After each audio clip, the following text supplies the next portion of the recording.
Hello my dear family members, welcome back to my channel. Instant ఎనర్జీని ఇచ్చే fruit custard అయితే prepare చేస్తున్నానండి.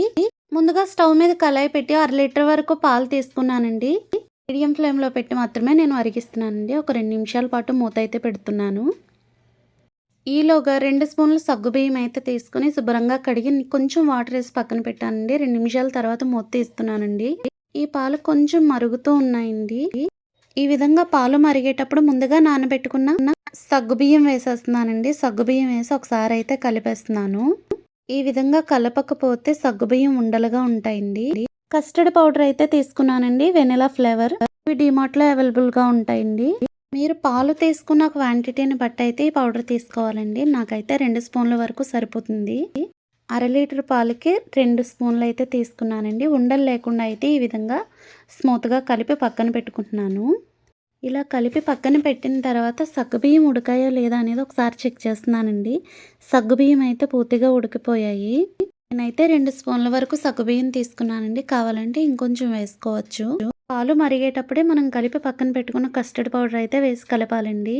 నేను ఇక్కడ ఒక చిన్న మిస్టేక్ అయితే చేశానండి. కస్టర్డ్ పౌడర్ కలుపుతూ వేయాలి.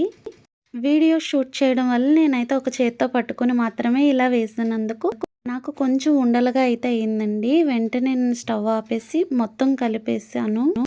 ఇందులో ఒక అరకప్పు పంచదార వరకు వేసుకున్నానండి. స్వీట్ ఇంకొంచెం ఎక్కువ తినేవాళ్ళైతే ఇంకొక 2 స్పూన్ల వరకు యాడ్ చేసుకోవచ్చండి. కస్టర్డ్ పౌడర్ వేసిన తర్వాత కొంచెం అయితే చిక్కబడిందండి.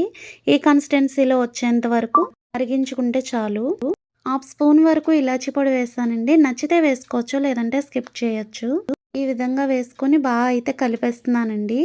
కొంచెం గోరువెచ్చగా అయ్యేంత వరకు ఈ విధంగా కలుపుతూ ఉండాలండి.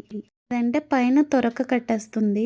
ఒక బౌల్లోకి తీసుకుని దాని మీద మూత పెట్టి 2 గంటల పాటు ఫ్రిడ్జ్లో అయితే పెట్టేశానండి. 2 గంటల తర్వాత అరకప్పు దానిమ్మ గింజలు, సన్నగా తరిగి పెట్టిన యాపిల్ ముక్కలు అరకప్పు వరకు తీసుకున్నానండి. అరకప్పు వరకు మామిడికాయ ముక్కలు అయితే తీసుకున్నానండి. ఇవే వేసుకోవాలని ఏం లేదు. మనకి ఏ ఫ్రూట్స్ అయితే ఇష్టంగా తింటామో అలాగే మనకి ఏవి అవైలబుల్గా ఉన్నాయో అవి కూడా తీసుకోవచ్చండి. ఇవన్నీ వేసుకొని ఒకసారి అయితే బాగా కలిపేసానండి. పైన కొన్ని దానిమ్మ గింజలు, వేయించి పెట్టుకున్న జీడిపప్పుతో అయితే గార్నిష్ చేసేసానండి. ఇందులో మనకి కావాలంటే బాదం, పిస్తా, ఖర్జూరం కూడా యాడ్ చేసుకోవచ్చండి. ఇది కొంచెం వేడిగా తినే కన్నా 2 గంటల పాటు ఫ్రిడ్జ్లో పెట్టుకుని కూల్ అయిన తర్వాత తింటే టేస్ట్ చాలా బాగుందండి. అలాగే మన బాడీకి ఇన్స్టెంట్ ఎనర్జీని అందించే ఫ్రూట్ కస్టర్డ్ అయితే రెడీ అయిపోయిందండి. స్కూల్ నుంచి ఇంటికి వచ్చిన పిల్లలకు స్నాక్స్గా పెడితే చాలా ఇష్టంగా తింటారండి. మీరు కూడా తప్పకుండా ట్రై చేయండి. టేస్ట్ అయితే మాత్రం చాలా బాగుంది. నా వీడియో కనుక మీకు నచ్చినట్టయితే లైక్ చేయండి, షేర్ చేయండి, సబ్స్క్రైబ్ చేయండి. Thanks for watching.